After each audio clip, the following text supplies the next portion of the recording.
Stop being a coward, Brenda. Rack the bucket hot, or I'll find someone who still wants to work. At 5:42 a.m., in Building 3 of the Riverton Cold Rolling Mill, Derek Voss stood with one polished shoe planted past the yellow arc flash boundary stripe and his finger pointed into an open motor control center like he was accusing the steel itself. 12 hours later, that sentence would be typed verbatim into sworn witness statements and attached to a multi-million-dollar loss file. In that minute, it was just noise in a loud room. Overhead exhaust fans, compressor pulse, conveyor rumble, the thin mosquito whine that live gear gives off when the bus is carrying hard load. Brenda Hayes heard all of it at once and still picked out the one sound that mattered. A dry, intermittent tick inside bucket 2B. The noise of heat, contamination, and insulation stress negotiating with each other before one of them won. She was 41, 19 years into industrial electrical work, and known across 3 plants as the person supervisors called when a shutdown was teetering toward chaos. Her job title on payroll read Senior Industrial Electrician Shutdown Specialist. Her practical title was simpler: the one who said no when no kept people alive. She earned $128,000 a year because she could read failure signatures the way some people read weather. Heat where there should be none, varnish smell turning sweet before it turned toxic, vibration shifting from rotational to structural, relay chatter arriving half a beat off sequence. In a mill, those details were not trivia. They were the difference between a fix and a funeral.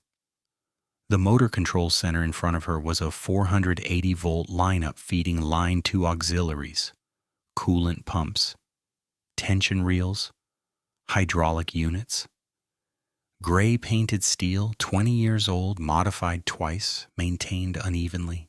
The outer door sat open on bucket 2B, and the thermal camera in her left hand still displayed the hotspot she had just scanned. A feeder lug running at 186 degrees Fahrenheit, far beyond the expected rise for the ambient temperature in the bay. She had also seen moisture beading on the inside seam of the cabinet door, tiny clear droplets gathering and migrating downward from a roof leak that maintenance had tagged last week and deferred. Near Phase B insulation just above the stab opening, she had found a faint branching stain. Carbon tracking. Not yet burned through, but present. Heat. Moisture. Carbon path. She had the hazard stack in 3 breaths. Voss did not look at the image on the thermal screen. He looked at his watch. Line 2 has already been down 46 minutes, he said. Every hour idle burns 74 grand. We are not pulling a full lockout because you're nervous. Brenda kept her eyes on the cabinet and replied in a flat, professional tone that infuriated people who wanted panic or apology. This is not nerves. We have elevated lug temperature, condensation inside energized gear, and conductive residue. Energized racking in this condition violates boundary controls under NFPA 70E. We either de-energize, verify zero energy, and repair, or we document an energized permit with full PPE, engineering justification, and risk sign-off. Right now, we have none of that. He gave a short laugh with no humor in it. You hiding behind acronyms again? I'm standing behind physics. Derek Voss had been operations supervisor for 11 months. Long enough to learn the production dashboard and short enough to distrust anyone whose competence he could not bully. He was good in executive calls, excellent with percentages, and convinced that maintenance delays are mostly attitude problems in hard hats. The previous afternoon he had promised corporate there would be no downtime spill into day shift. Brenda knew that because she had walked by the glass conference room and heard him through the door. Throughput, commitments, quarter end, no excuses. In his framework, delay was moral failure and speed was leadership. In hers, procedure was moral duty and speed was a variable constrained by risk. The tension had been building for weeks. It arrived at that cabinet fully formed. He stepped closer, crowding the opening. "Racket now." She shook her head once. "No. Do not test me this early." His voice got louder, designed for audience. Two mechanics in orange vests slowed near the aisle, then kept walking while pretending not to watch. "I said racket hot. You're being lazy." That word hit harder than the first insult because it attacked the one thing Brenda guarded with precision: her work ethic. She had worked 72-hour shutdown windows without sleep cycles. She had climbed cable trays at midnight in January with frozen gloves and still labeled every conductor correctly. She had crawled through drive pits to reset ground faults while managers stayed in heated trailers discussing timelines. Lazy was the accusation people used when they wanted skill without respecting the cost of skill. She lowered the thermal camera, met his eyes, and answered without raising her voice. "I have been here since 4:58. I completed infrared scan, odor check, and visual inspection. I logged readings and notified control. Lazy is not the issue. Unsafe is the issue." His jaw tightened. "Unsafe is your favorite word when you don't want to move." A low burst of relay chatter clicked from deeper in the lineup. Brenda turned her head toward it automatically, counting cadence. Not random. Load fluctuation upstream, maybe contact wear. She keyed her radio mic. "Control, this is Hayes at MCC 3 Line 2. Maintain hold on restart commands. Repeat, hold. Investigating thermal anomaly in bucket 2B. Static. Then the control room operator answered. "Copy hold, Hayes." Voss stared at the radio in her hand as if she had committed a personal insult. "Did I tell you to call control?" "No, procedure did." He took one more step. Now fully inside restricted space with no arc-rated hood, no balaclava, no face shield, standard cotton shirt under a clean jacket.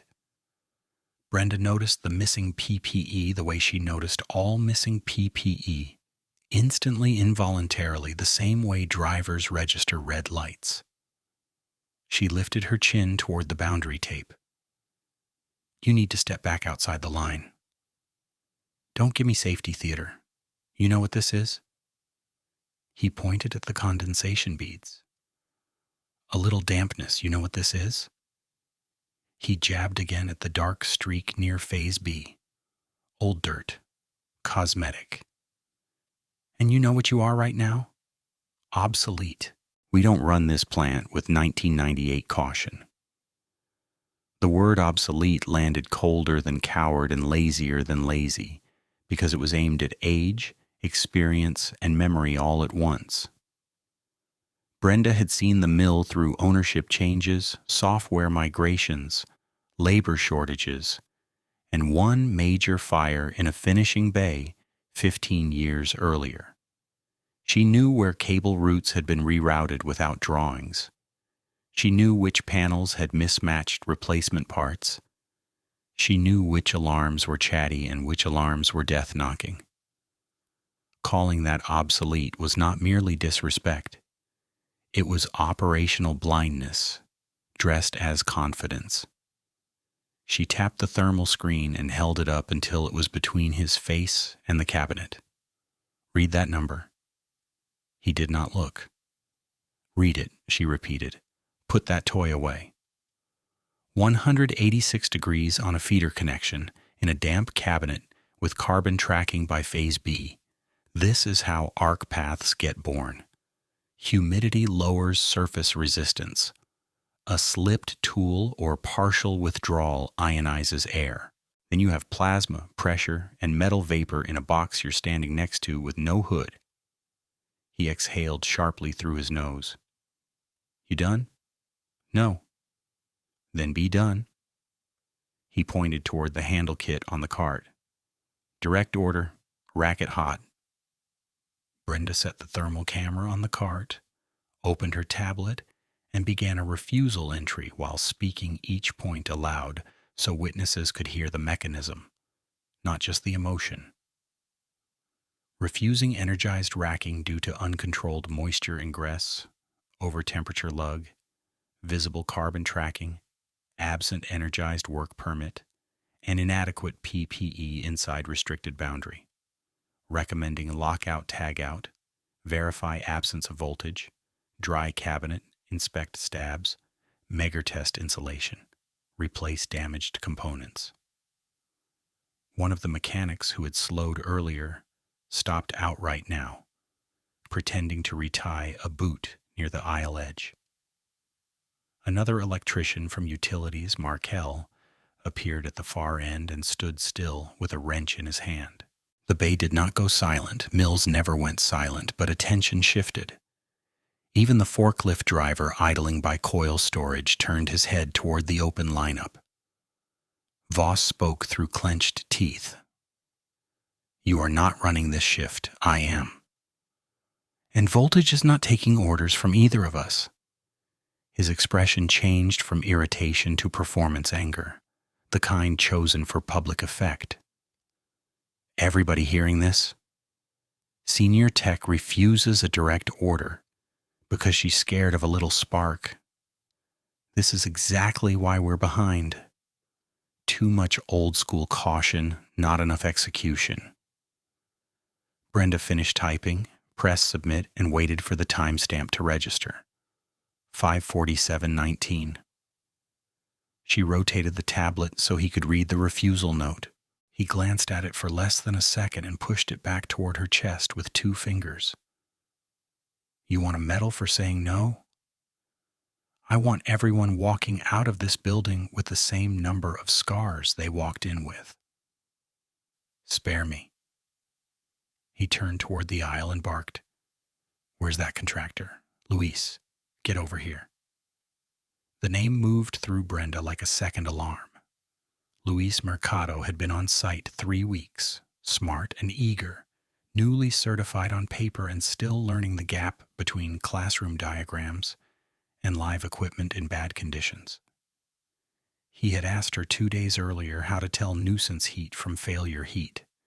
She had spent 20 minutes explaining thermal gradients on loaded lugs. He listened carefully. He was not reckless. He was new. As Luis jogged up with his tool bag, Voss gave Brenda one last look that mixed contempt with triumph. Step aside if you can't keep up.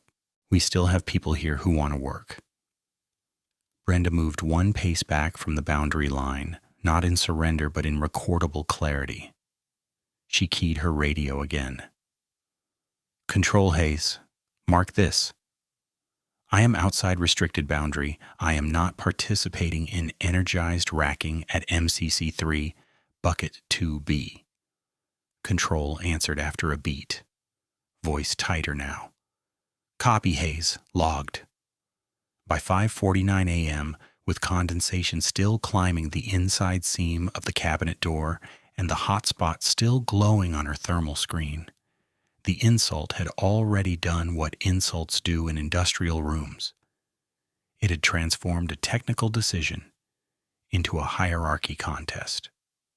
Brenda watched Derek Voss hand authority to a less experienced set of hands, and she understood with absolute certainty that the day's outcome would not be decided by rank, personality, or deadlines.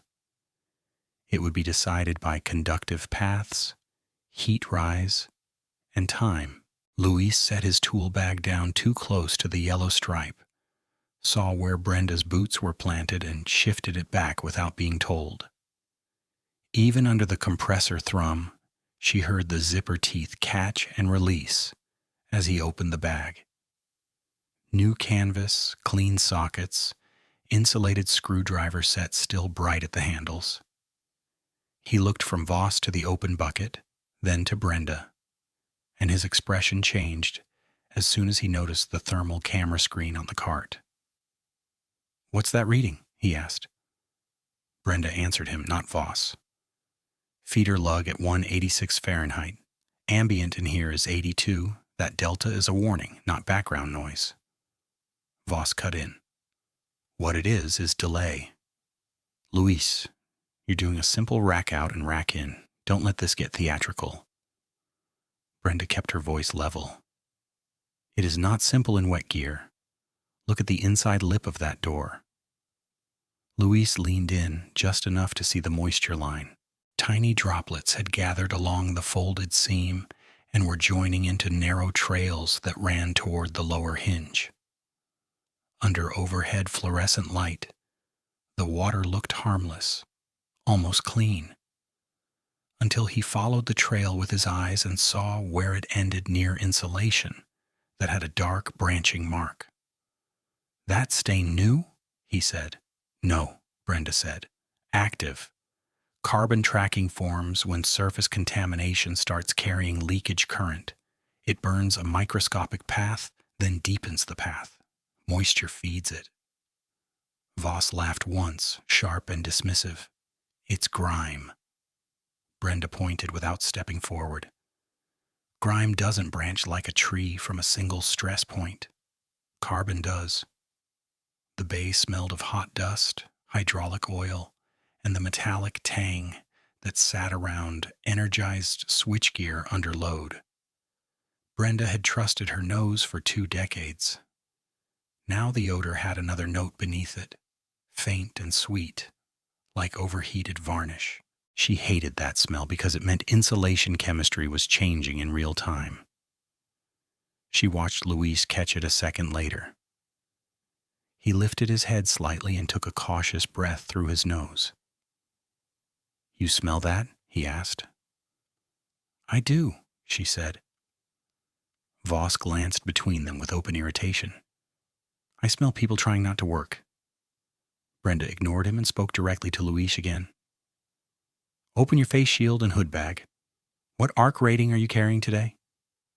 Luis hesitated. 12 cal suit in the locker. Gloves rated, shield rated. 12 is not enough for an unknown incident energy that can run above 30 in this condition, she said.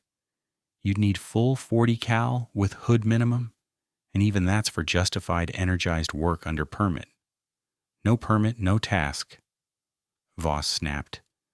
"You are not supervising him. I am." He asked a technical question. Brenda replied, "He deserves a technical answer."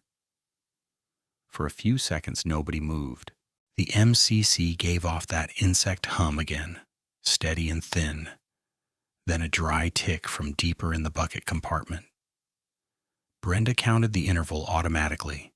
3 beats, tick, 4 beats, tick, intermittent surface discharge or thermal expansion settling at a connection point. Neither option belonged in a cabinet someone was about to rack live. She reached for the cart and turned the thermal camera so Luis could see the full frame instead of just the numeric hotspot. The image showed a bright white-yellow knot at the upper lug on Phase B and a wider halo spreading across the bus support behind it. "See the halo?" she asked. "That means conduction path and heat soak, not just one bad pixel. The support material is warming too." Luis swallowed. "Could be loose torque." Loose torque, oxidized interface, damaged stab finger, or all 3. But combined with moisture, it becomes a tracking problem. Combined with tracking, it becomes an arc initiation problem. By 5:51 a.m., the mechanics at the aisle had stopped pretending they were not listening. Markel stayed at the far end of the lane with his wrench hanging idle at his side. No one stepped into the boundary. No one joked. In industrial rooms, silence from experienced workers meant they had also recognized the stack. Voss tapped his watch and spoke in a clipped command voice meant to end debate. Luis, install the remote handle. Quarter turn out, inspect, quarter turn in. We're done in 3 minutes. Brenda shook her head. That sequence assumes dry internals and stable insulation resistance. Voss pointed at her tablet. You logged your refusal great. Now stand there quietly. She did stand there, but quiet was not part of her oath to the work. Luis, if you proceed, keep your body offset from the door plane. Do not centerline your torso with the bucket face. Keep one hand clear. Smooth motion only, no hesitation halfway. Voss rounded on her. Stop feeding him fear. Fear keeps rookies alive long enough to become veterans. Luis looked down at his gloves, as if checking whether they belonged to him. Can we measure first? He asked. Brenda answered before Voss could. Not energized, we can't. To measure correctly, we isolate and prove de-energized. That was the 8-hour plan I gave him. Voss stepped closer to Luis and dropped his voice to an intimate pressure that carried farther than a shout. Listen carefully. You are here to support operations. This is a direct assignment. She already opted out. Luis glanced once more at Brenda. She held his gaze and gave him what she could give inside the boundary line. Facts, not drama. If insulation has absorbed moisture, dielectric strength drops.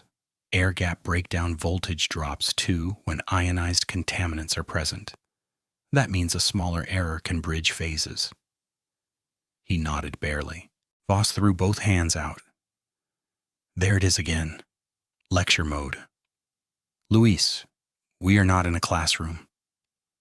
Brenda crouched beside the cart, pulled a paper copy of the one line from a clear sleeve, and flattened it on the top shelf so Luis could see the feeder arrangement. Her finger traced from incoming bus to bucket stabs to load side disconnect. This bucket is fed from main section A through bus tap B, she said. If you get an internal arc at withdrawal, fault current has multiple feed contribution paths. For a fraction of a second before upstream protection clears, that fraction is enough to build pressure. How much fault current? Luis asked quietly. Last study listed available at this board around 26 kiloamperes, but that assumes dry, clean conditions and proper maintenance state. Real event current can deviate. Clearing time assumptions also go bad when components are degraded. Voss leaned over the one line, slapped it flat with his palm, and glared at both of them. You two done writing a textbook? We have coils waiting. Brenda rose slowly.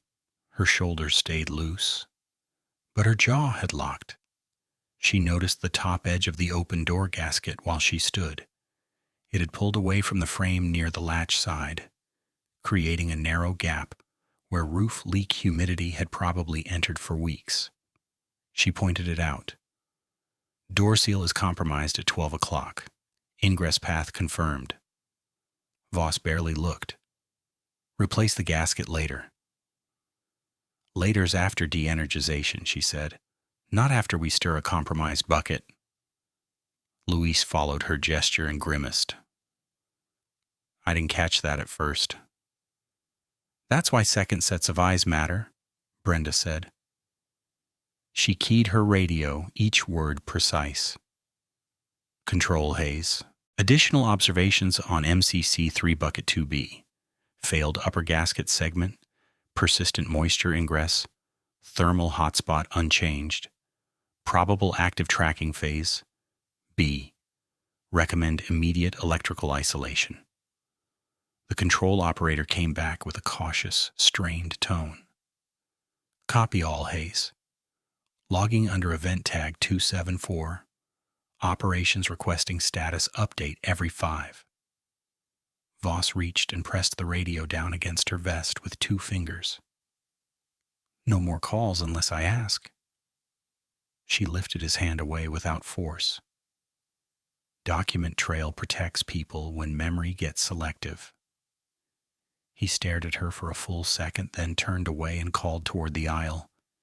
Janine, get me admin on line 2. A scheduler near the pillar nodded and hurried off with a tablet tucked under her arm. That detail mattered to Brenda more than most people in the room understood.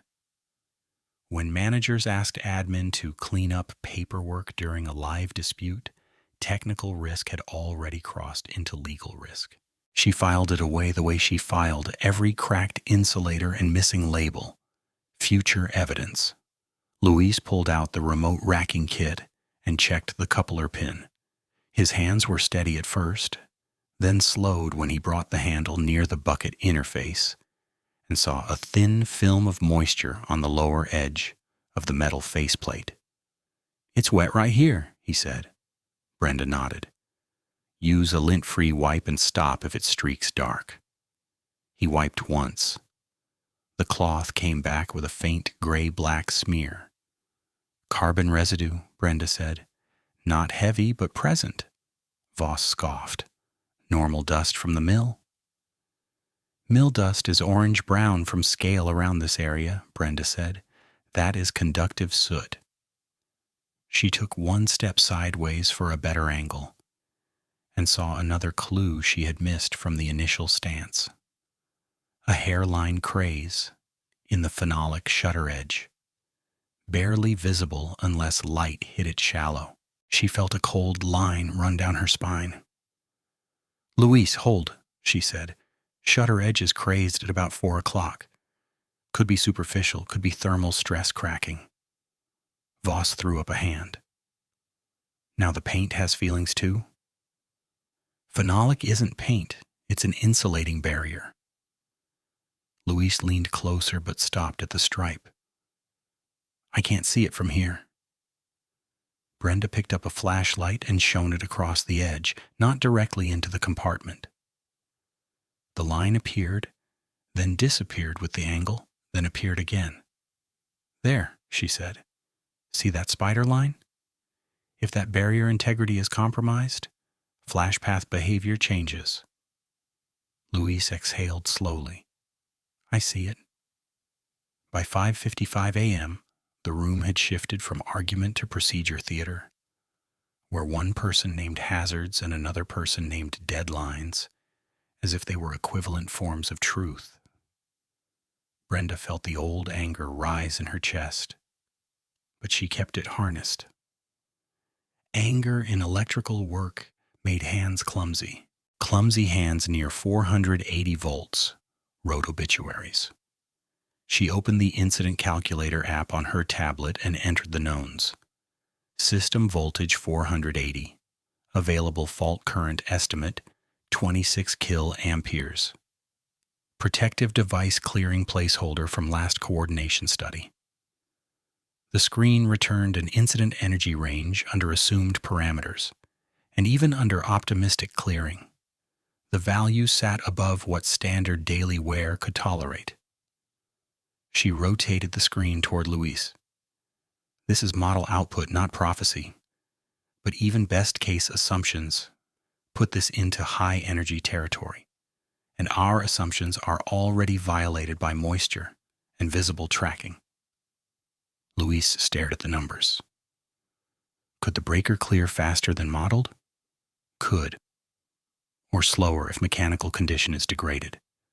That uncertainty is exactly why we don't improvise hot work. Voss stepped between them, blocking his view. Enough.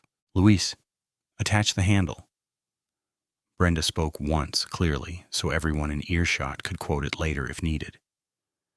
If you proceed energized, you are choosing an unpermitted high-energy task with known insulation distress indicators, active moisture ingress, and incomplete PPE controls. Voss answered without looking at her. Noted. Proceed. Luis's shoulders tightened. He fitted the handle to the racking interface and checked engagement. The metal click echoed sharper than it should have in that bay. Brenda heard the MCC hum deep in half a tone as load shifted somewhere upstream, and the smell of warm varnish strengthened just enough to make her eyes sting. She scanned the floor instinctively. Dry concrete near the aisle, but a darkened patch at the base of the cabinet where condensation had dripped and mixed with dust. Not a puddle, not dramatic, but conductive contamination never needed drama. It needed continuity. "Ground condition at base is contaminated," she called out. "Keep footing clear, no kneeling." Luis adjusted his stance, one foot back, torso off-center as she had instructed. He looked like a trainee in a safety video and a man trying not to disappoint a boss at the same time. That combination had killed more workers than bad equipment ever did. At the far end, Markel finally spoke, voice low but audible. "Derek, we can pull the main and be back before lunch if we start now." Voss didn't turn. "Nobody asked utilities for strategy." Brenda caught Markel's eye and gave the smallest nod. He understood what it meant. Witness, remember, stay clear. A fresh droplet formed at the top seam inside the door and slid down in a straight line, then kinked toward Phase B where the residue sat. Brenda tracked it the way a surveyor tracked a fault line. One liquid bridge, one energized surface, one compromised barrier. The system was sketching its own failure diagram right in front of them. Luis flexed his grip on the handle and asked almost to himself, "Quarter turn out first?" Brenda answered with the last technical guardrail she had left to offer. "If the mechanism binds, stop immediately. Do not force. Force travel can arc on worn stabs." Voss barked, "Turn it!" Luis set his jaw, eyes fixed on the interface, and began to apply pressure while Brenda stood outside the boundary with her tablet recording timestamp, temperature, observed conditions, and the exact order sequence. Every line written in the hard, plain language that survives courtrooms and funerals. The handle moved less than an inch and stopped like it had hit concrete. Luis leaned into it, then eased off, visibly cautious, and looked over his shoulder. "It's binding," he said. "Not hard, but wrong." Brenda watched the coupling point instead of his face. The shaft had rotated enough to shift the internal carriage, and the hum inside bucket 2B changed from a thin, steady tone to a granular buzz that came in pulses. She lifted her hand, palm out. "I'm recording a hard bind at that travel point." Binding under load can mean heat-swollen contacts or damaged stab alignment. Continued movement can bridge on partial engagement. Voss snapped back immediately. "He asked for direction from operations, not from you." Derek Voss was again inside the restricted boundary in his standard jacket, no arc-rated hood, having repeatedly worked from inside the stripe during the exchange. Brenda did not look at him. "This is hazard identification from physics." She stepped one pace closer to the stripe but did not cross it, raised her voice so everyone in the aisle could hear, and stated each point the way she would in a deposition. Observed condition: energized 480-volt MCC bucket, active moisture ingress, over temperature lug at 186 Fahrenheit, visible carbon tracking near Phase B. Now mechanical binding during energized racking attempt. Mechanism of harm: partial withdrawal under those conditions can create an ionized air path, phase-to-phase fault, pressure wave, and thermal event. Luis kept his hand frozen on the handle, waiting for an order he could survive. Voss turned toward the watching crew and made the moment performative again. You hearing this? She narrates a disaster every time a bolt sticks. Markel answered from the far end, careful but firm. A bind in wet gear is not a stuck bolt. Voss pointed at him without taking a step. Stay in your lane. Then he jabbed his finger at Brenda. You! Either take over and finish this or admit you're refusing assigned work. Brenda met him head on. I am refusing unsafe energized work that fails code and plant policy. Say it cleaner, he said. Are you refusing a direct order? Yes. She lifted her tablet so he could see the screen and read from her own entry. Qualified worker refusal under imminent electrical hazard criteria. No energized work permit. No shock risk analysis signed. No incident energy review for current condition. No proper PPE enforcement inside restricted boundary. Refusal stands. Voss gave a short smile that had nothing relaxed in it. Good. We are finally clear. At 5:57 a.m., Janine came back at a fast walk, holding her phone out in front of her like it was hot. Admin is on, she said. Voss took the phone and paced 2 steps toward the pillar, still in the bay, still close enough for everyone to hear half the conversation. Yeah, I need permit EWP3 updated to active as of 5:40, he said. Pause. Because the task started at 5:40. Another pause. Then note pre-task briefing complete. Brenda felt her jaw lock so hard it hurt. She keyed her radio mic. Control Haze. Be advised operations is requesting retroactive energized permit activation during active dispute. Log this transmission under event tag 274. The control operator did not answer at once. When he did, his voice was thin and careful. Copy, Hayes. Logged. Voss covered the phone with his hand and glared. You just keep digging. I'm preserving sequence, she said. Sequence decides liability. Louise swallowed and asked the only question that mattered. Do you want me to back it in and stop? Voss answered first. I want you to do the job. Brenda cut across him. For the record, any additional motion from this bind point increases risk. Neutral hold is the lowest risk state available until isolation. Voss barked. She does not give commands. Brenda pivoted to Luis with surgical calm.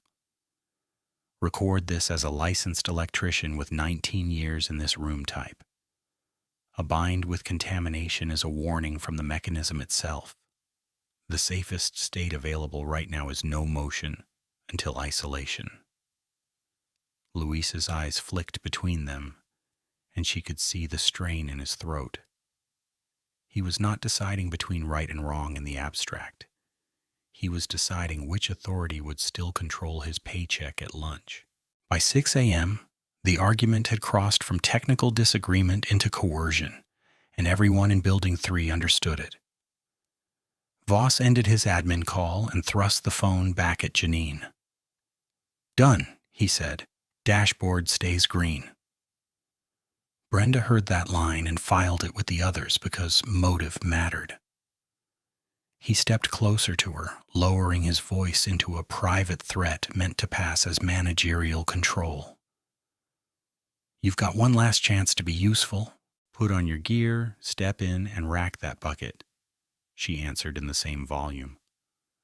I won't do energized manipulation in a wet, contaminated cabinet with known thermal distress. Then clear your locker. If you're removing me, do it in writing. His expression hardened. You are relieved right now for insubordination. State it on radio, she said. No, he replied. I don't owe you theater. She held her tablet chest high and dictated another note aloud while typing. At 0600, Operations Supervisor Derek Voss issued verbal threat of termination. for refusal to perform unpermitted energized work under documented hazard conditions. Then she looked up. Now it exists outside memory. He reached as if to push the tablet down again, stopped himself and switched tactics. Security can escort you out. Brenda shook her head. I am outside boundary, non-interfering, serving as qualified witness to an ongoing high-risk operation. I will not enter your work zone, and I will not leave until relieved by safety or plant manager. Voss laughed once. You think that sounds noble? I think it sounds auditable. Markel shifted his weight and spoke into the silence. Derek, let maintenance isolate. We can own the outage and recover shift. Voss turned on him. Another volunteer for discipline? Markel lifted both hands and stepped back. He had made his statement on record. That was all he could do without joining her on the line. Luis still had one gloved hand on the handle and one free at his side. His shoulder muscles trembled from holding position. Brenda saw it and kept her voice in documentation cadence, recording visible hand fatigue and rigid posture at the handle. If an arc occurs, rigid posture increases injury severity. Voss shot back. Stop coaching him like this is your operation. Brenda answered, he is a person, not a throughput variable. Janine looked at the floor. The two mechanics near the aisle were motionless now, hard hats tilted toward the cabinet. No one joked. No one checked a phone. The building noise continued around them, but this corner of the bay had narrowed to 3 people and a decision that would outlive all 3. Voss pulled out his own phone and made a call on speaker. Human Resources, this is Derek Voss in Building 3. I need immediate suspension paperwork initiated for Brenda Hayes. Refusal of direct assignment. A clipped voice from the phone asked, is there a safety dispute documented? Brenda answered toward the phone, not loudly, just clearly enough. Yes, documented with thermal readings, moisture ingress, visible tracking, and permit deficiency under event tag 274. Voss stabbed the screen and took speaker off. He paced away, speaking in a low hiss no one else could hear. When he came back, he had the look of a man who had found just enough institutional cover to keep moving. HR says stand down pending review, he said. That means you're done giving instructions. Brenda nodded once. I'm done taking unsafe orders. He pointed toward the aisle. Then stand over there and watch someone with backbone finish your task. At 6:04 a.m., she called the on-shift safety coordinator, Elise Tran, through the internal extension and got voicemail. She left a message with time, location, conditions, and the permit concern in fewer than 40 seconds, then repeated the event tag. She followed with a text to the same number and copied control. External contact made. Time-stamped. Traceable. Voss saw her phone in her hand and said, if you're shopping complaints, include that you abandoned your post. She answered, my post is hazard control. I stayed on it. He smirked. Not for long. He turned to Luis again. Reset your grip. Quarter turn out. Pause. Quarter turn in. Done. Luis took a breath through his teeth. Can I at least get the 40 cal hood from stores? Voss shook his head. No delay. You have rated gloves and shield. Move. Brenda spoke one more time, and this time every syllable carried the weight of final warning. Incident Energy does not care what stores has in stock. If this goes, your neck and hands take it first. If you choose to walk away, I will back that decision in writing. Voss cut in. Walk away and you can walk off site permanently. The words hung there, brutal in their simplicity. This was the purest form of power pressure in industrial work. Obedience traded for rent money, caution reframed as disloyalty, hierarchy pretending to be competence. Luis closed his eyes for a second, opened them, and whispered, "I need this job." Brenda heard him and felt the old fury rise again, not at him, never at him, but at a system that hired green hands into high-energy environments and then tested them with humiliation instead of mentorship. "I know," she said. "I want you to survive the shift." Voss clapped once, sharp. "Enough! Turn it!" Luis nodded to no one, repositioned his boots, and reapplied torque in tiny, controlled increments. The handle moved a few degrees, then caught again with a metallic scrape from inside the compartment, a sound like a file dragged over dry teeth. Brenda's skin prickled under her sleeves. By 6:07 a.m., the overhead lights flickered once, a brief voltage sag that barely registered anywhere else in the building, but landed here like a warning bell. Control radioed. "Line 2, load oscillation observed. Confirm status at MCC3. Voss grabbed Brenda's shoulder mic before she could answer and transmitted himself. "MCC3 operation in progress. Hold all non-essential switching." He released the mic and said to Luis, "Continue." Brenda stepped back half a pace and said to Control on her own handset, "Hayes correcting record, operation remains energized under protest with documented mechanical binding." Control answered after 2 beats. "Copy correction." Another entry for the file. Voss pointed toward a younger maintenance helper standing near the column. "Tyler, get in here and learn how real work gets done." The helper froze at the edge of the stripe. "I'm not qualified for boundary," he said. "Then watch from there," Voss replied. "Replacement logic, public theater, pressure multiplied." Brenda caught Tyler's eye and gave a hard shake of her head that meant stay out. He stayed out. "One small mercy," Luis asked, voice thin. "Do you want me to seat it back home?" Brenda answered first, because silence would have been complicity. "I cannot endorse an energized reseat under bind and contamination." Voss answered over her. "Seat it." Luis looked at the handle, then at the seam where another droplet gathered at the top edge of the door, and began sliding down toward the dark branch by Phase B. Brenda saw him see it.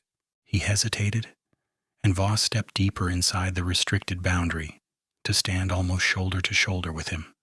No hood, no balaclava, white shirt collar visible above his clean jacket.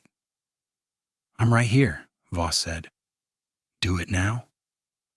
Brenda felt her pulse in her ears, lifted her tablet camera to capture positions, PPE, state, and distance to the cabinet, and spoke the last line she could give them while remaining outside the stripe.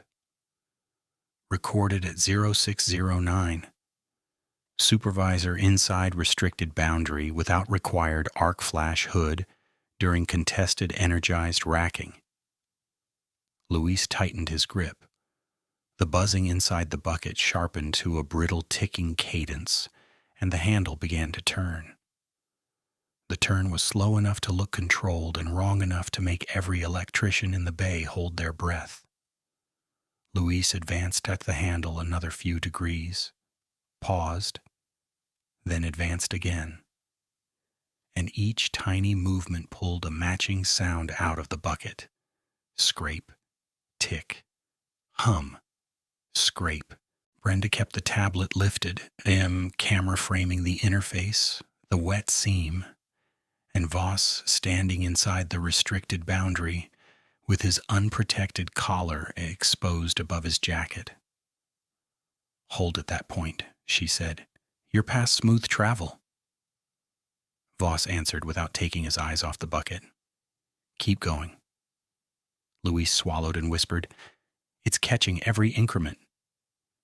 Brenda gave him the mechanism one last time. Catch means misalignment or thermal distortion. Misalignment under load means arcing risk. Stop motion, isolate upstream, and this stays a maintenance job. Voss snapped, stop coaching and start watching. She did watch, because witness was all she had left that still protected anybody. At 6:09:41, the fluorescent row above MCC3 pulsed once, a thin blink that left the aisle looking briefly gray-green, and the hum in the cabinet deepened like a transformer under strain. Brenda tracked three things at once: Luis's hand position, the condensation path, and the fault indicators on the adjacent section. A fresh droplet formed at the top gasket failure, fattened, and slid down toward the carbon branch near phase B. She hated how neat it looked, almost like a lab demonstration. One conductive line connecting two bad decisions. Moisture bridge in motion, she said into her radio. Control, confirm you, copy active ingress during energized manipulation. Control came back immediately now, no hesitation left. Copy active ingress haze, event tag 274 updated. Voss shot her a glare sharp enough to cut sheet metal.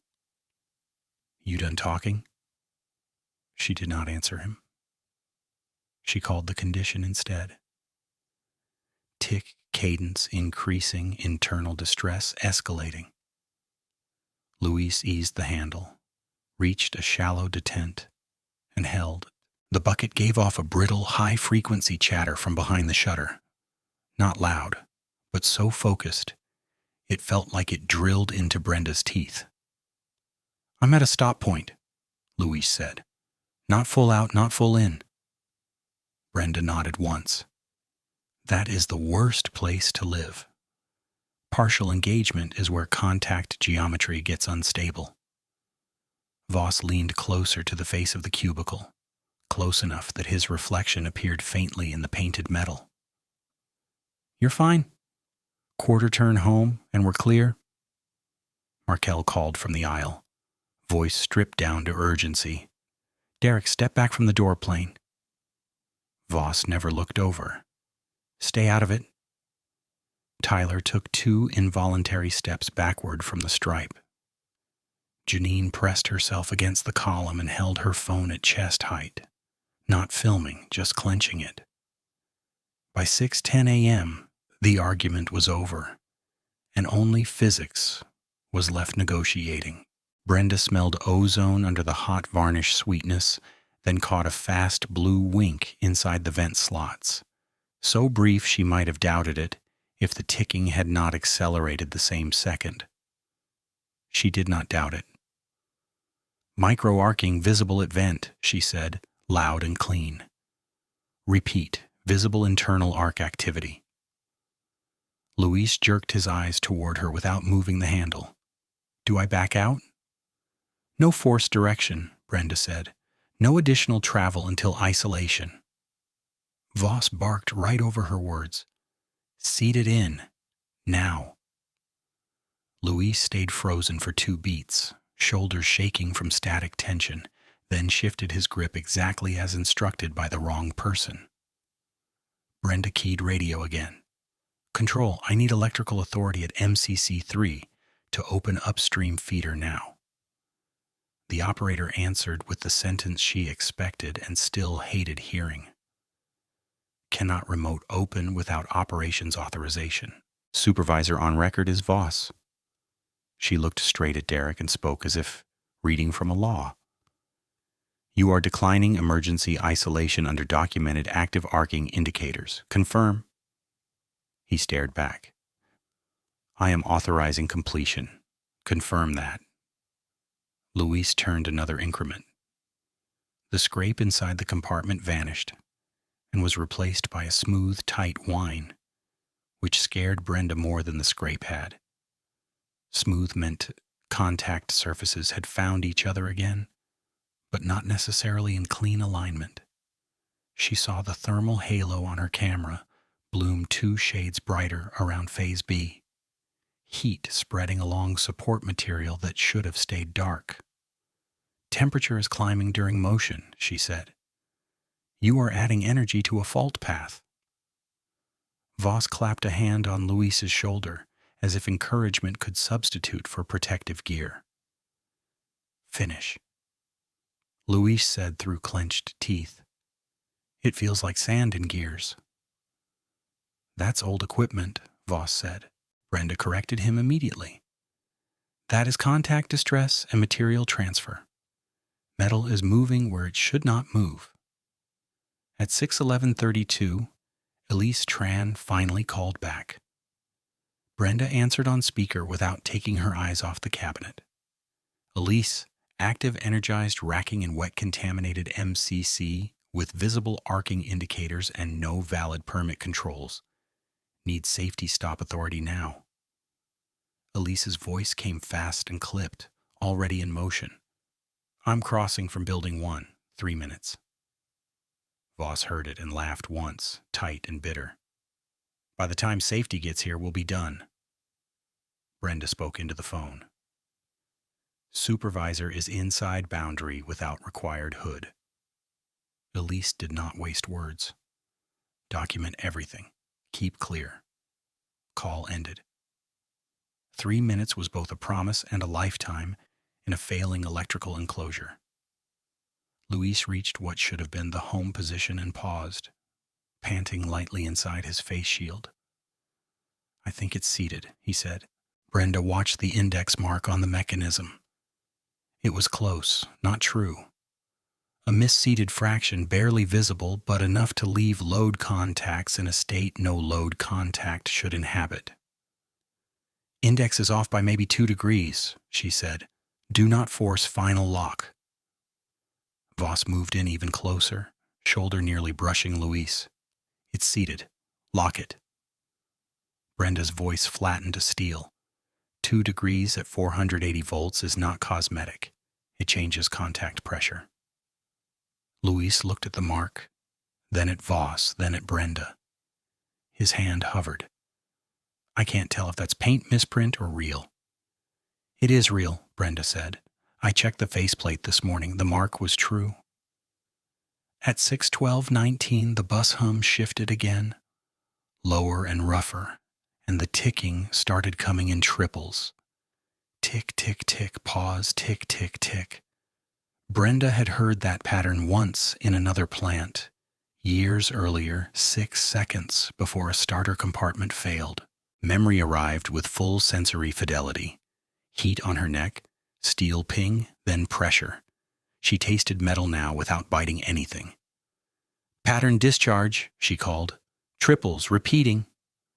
Control replied. Copy triples. Voss stabbed a finger toward the handle. Luis, lock it. Luis obeyed. He applied final pressure, tiny, careful, and the mechanism clicked into place with a sound so clean it felt fake. For half a second, nothing happened.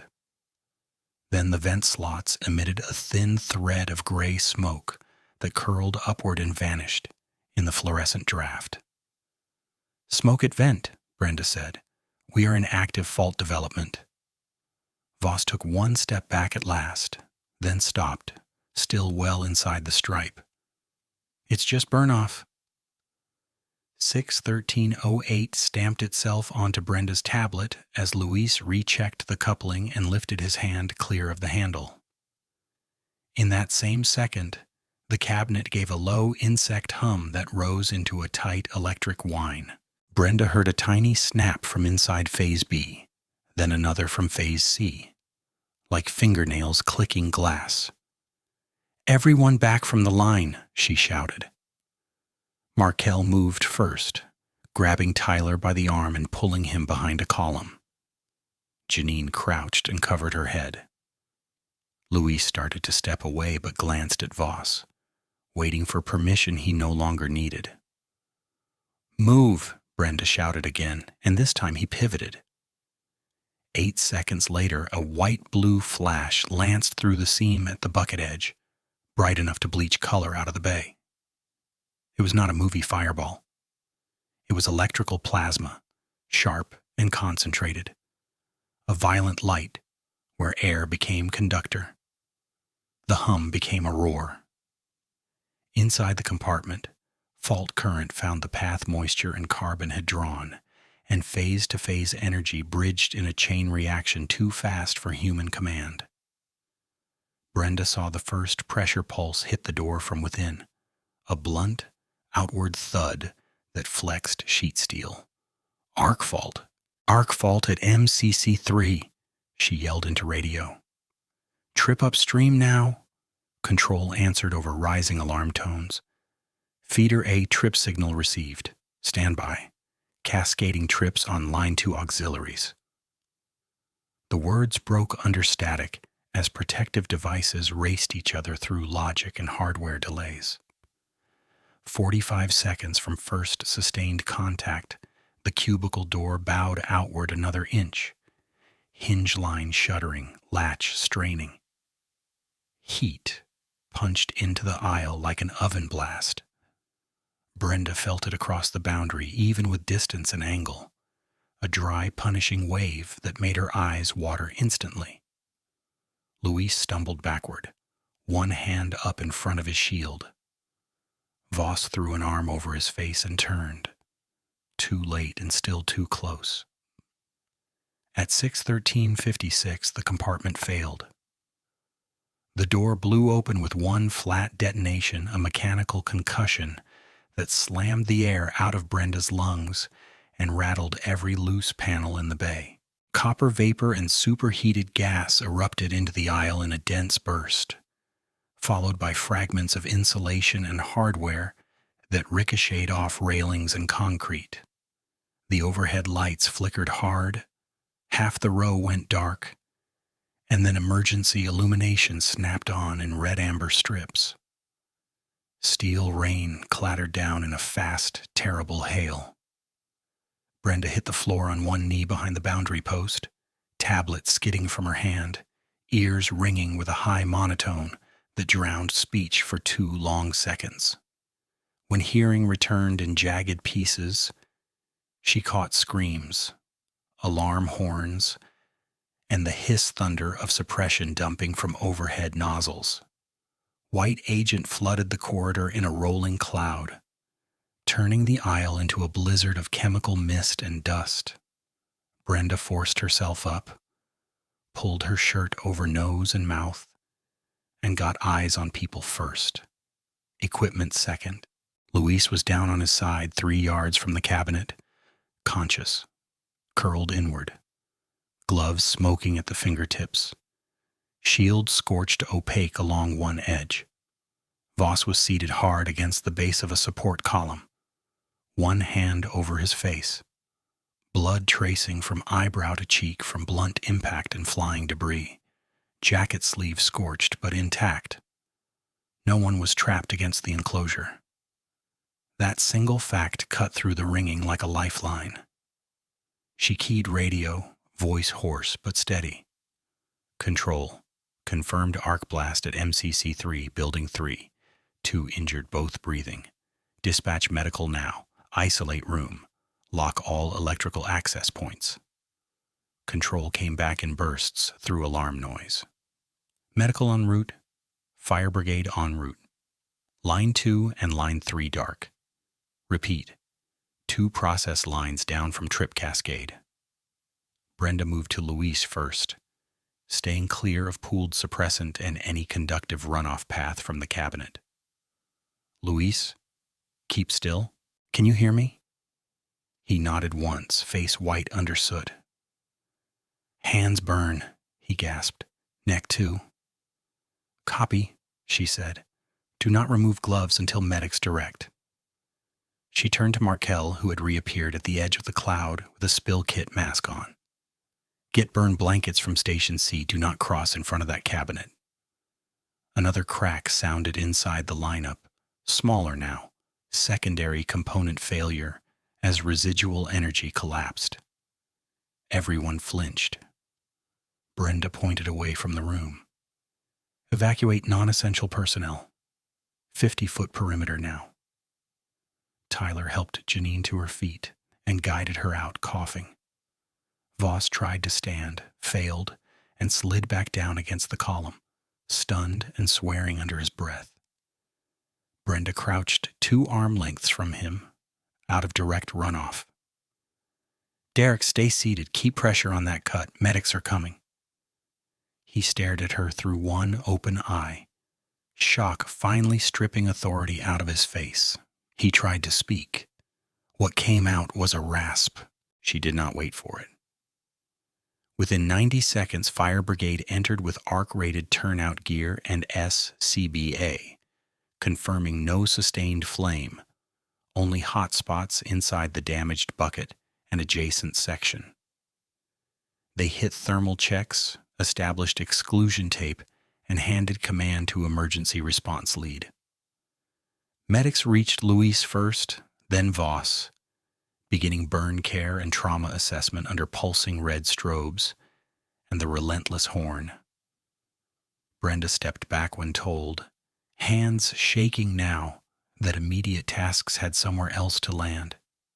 She looked at the blown compartment door hanging crooked on one hinge, at the blackened streaking around Phase B, at the water trail still visible through suppressant foam, and at the handle where the whole argument had narrowed to one fatal sequence. Deadlines had shouted for 8 hours of saved production. Physics had answered in 48 seconds of fault development, and one detonation that shut down half the building. The horn kept cycling while brigade crews mapped heat pockets, and Brenda stood just outside the taped perimeter with suppressant residue drying on her sleeves like chalk. Elise Tran reached her at a fast walk, hard hat crooked from the run across buildings, and took one look at Brenda's face before switching into protocol voice. "Are you injured?" Brenda shook her head. "No acute injury. Ears ringing, vision clear, no burns." Elise nodded, already writing. "Then your primary witness until relieved. Start at first unsafe directive and give me timestamps." Brenda pointed to where her tablet had skidded near the boundary post. "Device has incident notes and live video through the event. Don't power it down without IT imaging present." Elise raised a hand to the evidence tech from Fire Brigade. "Bag that tablet as electronic evidence, chain of custody now." The room still hissed from suppression discharge. Inside the damaged lineup, the bucket door hung bent and blackened around Phase B, exactly where Brenda had called the tracking. The remote racking handle lay twisted near the base, its insulated grip blistered by heat. A lint-free wipe with the gray-black smear sat half under the cartwheel, and Brenda felt a spike of urgency that cut through fatigue. "That cloth is part of the contamination proof. Please collect it dry, separate bag." The evidence tech looked at Elise, got a nod, and used tongs and a clear sample envelope. Physical evidence moved from floor chaos into labeled custody in under 2 minutes, and that speed mattered as much as any wrench turn had. Luis was loaded first. He stayed conscious, breathing fast while medics cooled his gloves and secured his hands for transport. He looked once toward Brenda through the haze and gave a tiny nod she could barely see behind the oxygen mask. She answered with the same nod, then stepped back to give the stretcher lane. Voss went out second with one eye swollen nearly shut and a pressure dressing taped above his brow. He tried to sit up when they crossed the tape and said, hoarse, "Tell operations we can still recover second shift." The medic pressed him back gently. "You're not going back in that building today." It was the first correct order he had accepted all morning. By 6:32 a.m., Emergency Command had downgraded fire risk from active to controlled, but electrical hazard remained red-tagged. Main feeders to the entire MCC room were locked open under fire watch, and Control had placed both Line 2 and Line 3 in hard stop. Brenda watched process screens mirrored on a portable monitor by the aisle. Coolant pressure flatlined, tension reels offline, hydraulic packs in alarm cascade. Each red tile represented a subsystem. Each subsystem represented a chain of production commitments that had just snapped. Derek had fought to save $74,000 an hour on one line. The board now had 2 dark lines and no restart window. Elise positioned Brenda at a folding table near the tool crib and began formal statement capture while alarms wound down to intermittent chirps. "Start with the exact quote at first contact," Elise said. Brenda repeated it word for word. "Stop being a coward, Brenda. Rack the bucket hot, or I'll find someone who still wants to work." Elise looked up once. "You're certain on wording?" "Yes. Multiple witnesses heard it. It's on my audio at 5:42. Brenda then walked the sequence in measured blocks. Thermal hotspot at 186 degrees Fahrenheit. Visible condensation trail. Carbon tracking at phase B. Missing energized permit controls. Repeated refusal. Backdated permit call. Mechanical bind. Visible micro-arcing. Denied isolation request. Blast at 06:13:56. She did not editorialize. She gave mechanism, observation, and command chain. At 7:10 a.m., plant manager Ron Kittredge arrived from the admin lot in a wrinkled shirt and borrowed hard hat, followed by legal counsel, risk management, and a corporate safety director on speakerphone. He listened through 2 briefing cycles, then asked the question managers ask when the damage is already done. "How long until Line 2 is back?" The fire lead answered first. "Not a shift question. Damaged section is quarantined, pending failure analysis." Brenda added, "Adjacent buckets saw pressure and heat. You can't just replace one door and call it production ready. Full insulation testing, bus inspection, breaker evaluation, and likely section rebuild." Ron pinched the bridge of his nose. "Give me a number." She gave him a range, not comfort. Best case 10 days if parts are in region. Realistic case 2 to 3 weeks with forensic hold. Control printed the first interruption report at 7:28. Lost tonnage began accruing minute by minute, and finance converted each minute to dollars with machine precision and no mercy. At 7:45, the preliminary board showed direct emergency response and immediate equipment triage at $410,000 before a single replacement order had been cut. By 8:20, after electrical engineering saw photos of internal bus damage, the number crossed $1.3 million in projected repair exposure. Ron stared at the spreadsheet as if staring hard enough could reduce it. Brenda had seen that look before. People who dismissed pre-incident warnings often became fluent in arithmetic only after plasma taught the lesson. 3 hours after the blast, OSHA compliance officers called ahead and were on site by 9:17 a.m., with state electrical inspectors 10 minutes behind them. External contact outcomes began landing in real time. Elise handed over event tag 274 logs, radio transcripts, perimeter photos, and medical dispatch records. Brenda provided her refusal entry in the thermal image series, now mirrored from her tablet by IT under evidence protocol.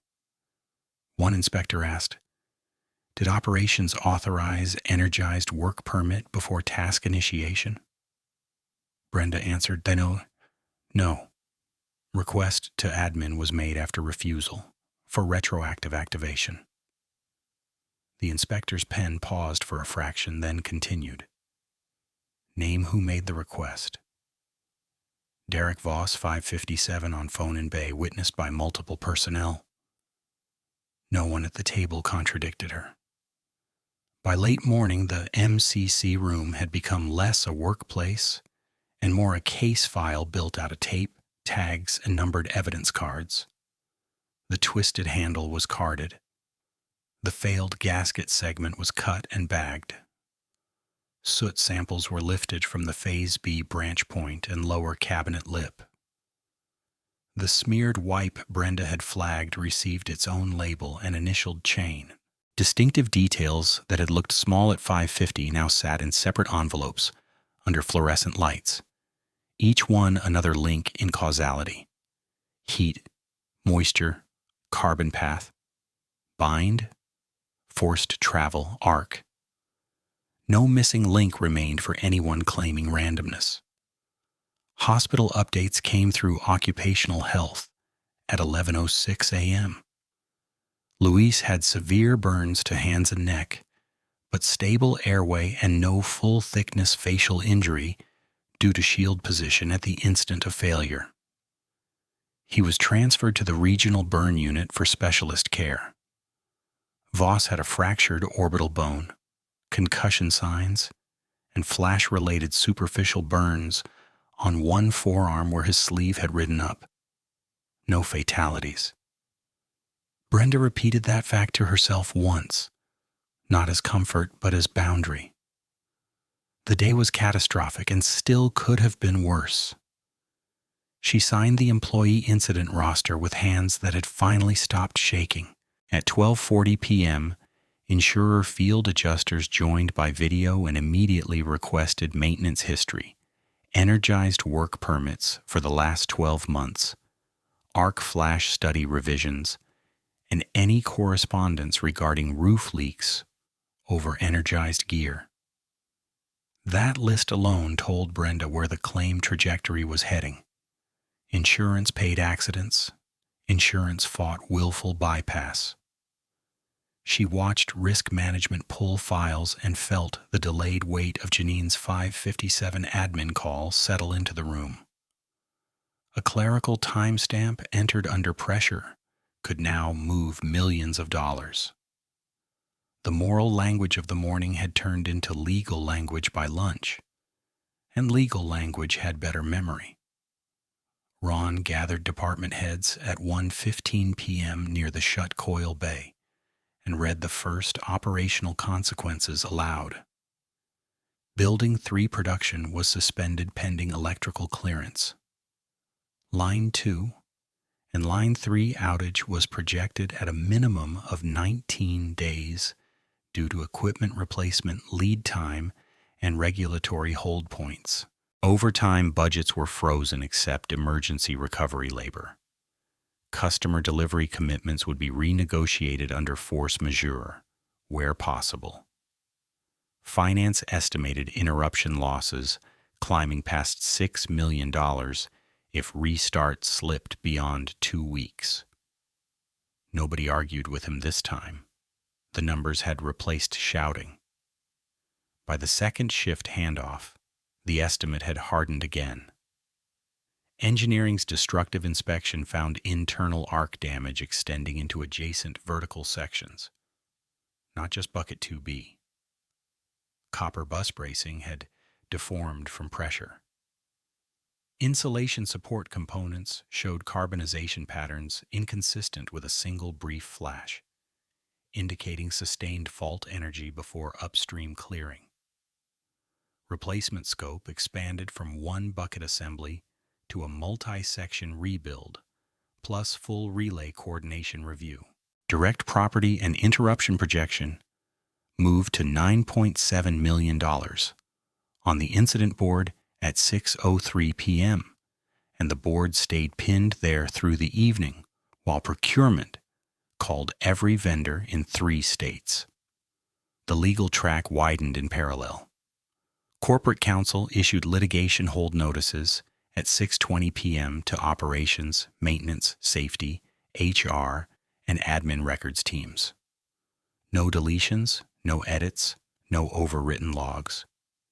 IT preserved phone metadata for calls made from Building 3 between 5:30 and 6:20 a.m. HR placed Derek Voss on immediate administrative leave pending investigation, then converted it to termination for cause after witness statements aligned on coercive directives and permit timeline manipulation. The state regulator opened a file for potential records falsification. None of that brought back 1 minute of production, but it established that the story would not be rewritten by title. Elise found Brenda again near 7:05 p.m., when the bay had quieted to clean up crews and humming temporary lights. "I need one addendum," she said. "When you requested remote isolation at 6:10, who denied it?" Brenda answered. "Control stated they could not open without operations authorization. Voss then explicitly authorized completion instead." Elise wrote it down and looked at Brenda for a long moment. "You did what the book requires." Brenda gave a tired exhale. "The book exists because this keeps happening." Elise closed the folder. "Today it also exists in evidence." Night settled outside the high windows while decon crews washed suppressant residue off concrete and left white streaks in the expansion joints. The damaged MCC section remained boxed in tape with a fire watch chair posted 10 feet back. Brenda stood at that perimeter one final time before sign out, hearing only distant conveyors in other buildings and the occasional click of cooling metal from the ruined bucket. The emotional shock had drained out of the room, replaced by invoices, affidavits, medical codes, and statutory citations. Rational reckoning had fully arrived. One sentence at 5:42 a.m. had become 2 injured workers, 19 days of shutdown, a $9.7 million loss line, federal citations in progress, and an insurance fight. The plant might not win because someone chose dashboard color over de-energization. She signed her final statement at 7:42 p.m., initialed the evidence log for her tablet image transfer, and walked out of Building 3, knowing that every number on tomorrow's executive call would trace back to heat, water, carbon, and a direct order that 480 volts had refused to obey. Minutes after stepping out of Building 3, Elise called her back inside and said, "Don't go home yet. Plant manager wants the first evidence disposition review tonight while memory is still fresh." Brenda turned around, boots leaving pale suppressant prints on the concrete, and followed her to Conference Room B, where the long table had already been converted into a chain of custody line. The room smelled like wet paper, burnt plastic, and stale coffee. Ron Kittredge sat at the head with legal counsel, risk management, and 2 investigators from the state electrical office. An evidence technician rolled in a gray case and began laying items out one by one under camera. "Item 1, he said, tablet, serial ending 44K. He read the imaging report aloud. "Full forensic clone completed, hash values matched, original sealed, access restricted." Brenda signed where indicated. Item 2 was the lint-free wipe she had flagged. The bag now carried a preliminary chemistry sticker. "Conductive carbon and copper particulate present," the investigator said. "Not ambient dust." Item 3 was the failed gasket segment from 12 o'clock on the door. Item 4, soot tape lifts from Phase B branch point. Item 5, deformed remote racking handle. Item 6, thermal image set with timestamps. Item 7, radio transcript export tied to event tag 274. Nothing vanished. Nothing got relabeled. Nothing got hand-waved into general debris. The whole argument from Dawn was now converted to numbered proof. At 8:16 p.m., Janine came in with HR and sat down with both hands around a paper cup she never drank. Ron asked her directly, "Did operations request a retroactive permit entry?" Janine looked at Brenda, then at the table, then answered in a voice that shook at first and steadied by the second sentence. "Yes, at 5:57. Yes, at 5. He told me to call admin and mark energized permit active at 5:40, with pre-task briefing complete. I said briefing was still in dispute. He told me, quote, dashboard stays green. Legal asked if anyone instructed her to alter language after the event. No, she said. Admin froze the field when safety copied control. That was the loaded silence she had carried against the column all morning. Now it was sworn testimony. Markel came next, hard hat still in his lap, like he did not trust himself to set it down. He confirmed he had warned Voss to isolate and had pulled Tyler clear when the first flash appeared. Tyler, pale but composed, stated on record that Voss had told him to get in here and learn, and that he refused to cross because he was not boundary qualified. The investigator nodded once and said, "That refusal likely prevented a third injury." Tyler stared at the table for a second, then whispered, "I kept hearing her say stay out." Brenda did not answer. She just signed the witness page when it reached her. At 9:03 p.m., Ron took a breath, folded his hands, and said the sentence everyone expected and nobody enjoyed hearing.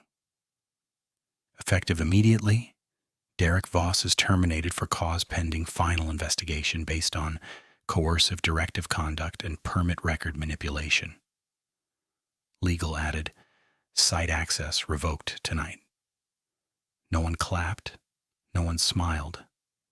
Justice in industrial rooms never felt celebratory. It felt like torque returning to a bolt that had been loose for too long.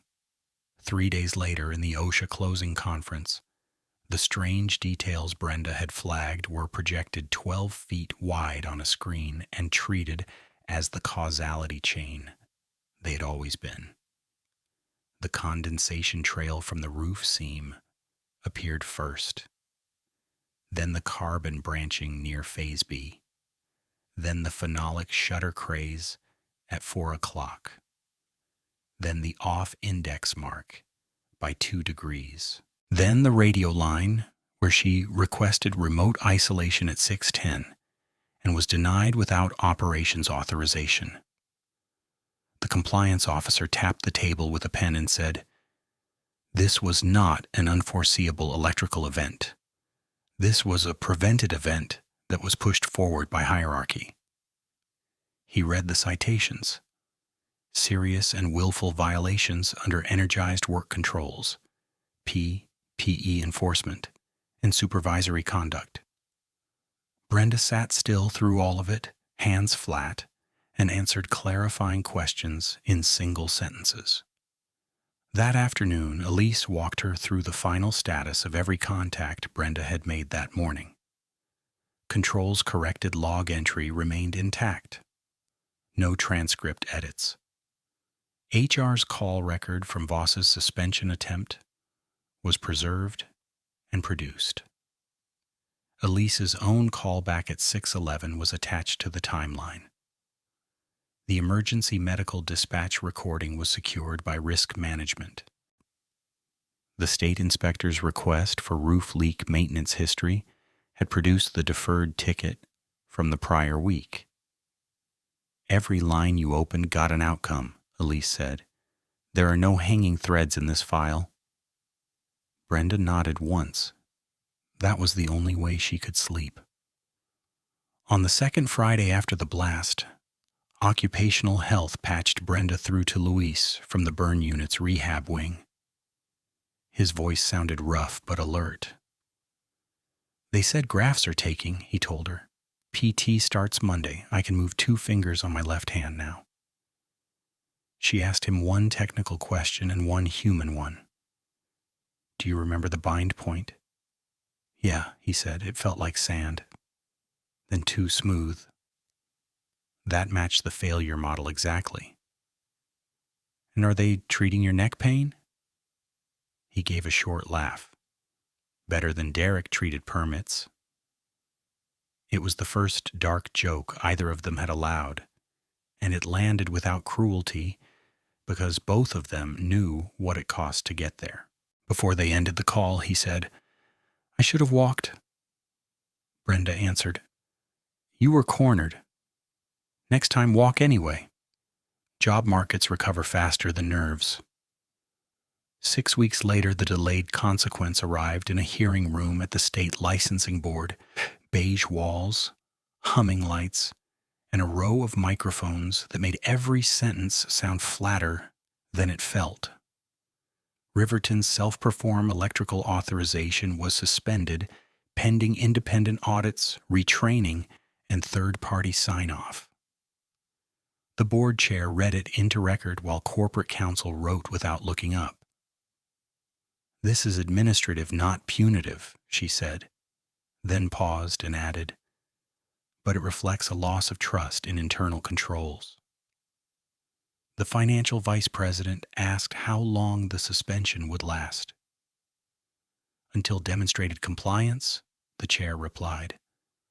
"Not until quarter end." That line traveled through the room like a steel bar dropped on concrete. After the hearing, Ron met Brenda in the corridor and handed her a new letter on company paper. "Reinstatement with full back pay," he said. "Also, we're creating lockout authority lead. No energized exception proceeds in Building 3 without your written concurrence or that of an equivalent qualified peer." Brenda read the page once, then again, checking for loopholes the way she checked panels for heat. There were none. "If this authority gets bypassed once," she said, "I document and walk." Ron nodded. "Understood." He meant it this time because the insurer had already denied full payout on willful bypass grounds, and the civil suit from Luis's family was moving forward with discovery requests that cited her refusal log line by line. Near the end of October, she stood in the rebuilt electrical room for recommissioning. New section installed, independent test stickers on every vertical, roof seam repaired, moisture sensors added above the lineup, and a hard interlock that blocked racking unless permit fields were live and signed. She watched a junior electrician perform a dry run under de-energized condition while she coached cadence. Isolate, lock, verify zero, test instrument on known source, test target, retest known source. He finished and looked at her for approval. She gave him the same answer she had given Cruz for years. "Procedure is not paperwork. Procedure is memory with teeth." That evening, Final Incident Memo 274-C circulated for signatures. Brenda read the closing paragraph in silence before she signed. Root cause was supervisory override of electrical safety controls under production pressure. Contributing factors were moisture ingress, degraded insulation condition, forced energized manipulation after mechanical bind, an unauthorized permit backdating attempt. Corrective actions were personnel removal, control redesign, licensing suspension compliance, and mandatory retraining. Derek Voss's separate case closed 2 months later, when he pled to records falsification tied to the permit timeline and accepted probation fines and permanent removal from safety-critical supervisory roles in the company network. The plea did not heal skin or erase fear, but it ended the last institutional argument about what had happened. When Brenda left Building 3 after that final signature, the night air was cold and clean, and the only hum behind her was from gear that had been tested, tagged, and respected. She paused at the door long enough to hear the absence of alarm horns and the presence of ordinary work done the right way. The lesson that had cost millions was now written in policy, training, payroll authority, and a criminal record no one could edit.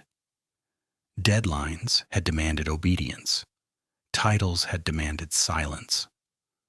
480 volts had accepted neither. And the plant finally learned to treat that as law.